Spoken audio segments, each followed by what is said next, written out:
I remember Madonna saying we should blow up the White House, a woman's march in Washington. Sure. That happened, and people accepted that. Well, but here's a very important point on that, Piers. Madonna almost certainly, so far as I know, has no military capability behind her. So when Madonna says, I'd like to blow up the White House, it's a piece of stupid rhetoric from a pop star. When you've just had the largest massacre of Jews since the Holocaust, and you have Hamas supporters and others marching through London calling for it to happen again, that does matter, because there is a capability. So there is a difference, isn't there? Well, there is, but I don't think that all of these protesters are pro-Hamas. And the difference is whether or not you have a large artillery behind you. Yeah, but you don't honestly think they're all pro-Hamas, these people?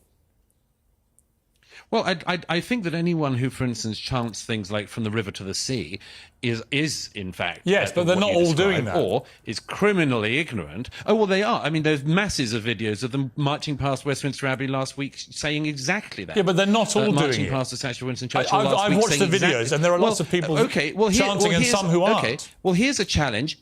Okay, well, here's a challenge, Piers. If you decided to go on some kind of march and in week 1 you discovered that you had the BNP along your side calling, for instance, for the murder of all black people, would you not wonder whether or not you should go on week 2? And would you not drop out by about week 3? I'd have thought so. I would.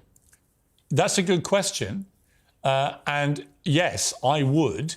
But that doesn't actually... Yeah, that shouldn't... Right, so we can tell something about the marchers. Well, you can say that you have a view, your own opinion is they shouldn't be marching alongside these other people. However, they are still entitled, in a free democratic country like ours. And look, I don't have absolute opinions on this. I just think it's a really interesting test of how far free speech goes. Well, and I do feel here's uncomfortable... Here's the interesting test, if I can say so. Yeah, sure. The interesting test, if I can say so, Piers, is there are limits to this, in fact. You are not allowed to glorify the murder of people on the streets of Britain. You are not allowed to be a member of a prescribed terrorist group in Britain. But I return to the point I made at the start. We allow it. I repeat, we have Hamas commanders living in the UK who take welfare in the UK and use it to commit terror. Why are they not locked up?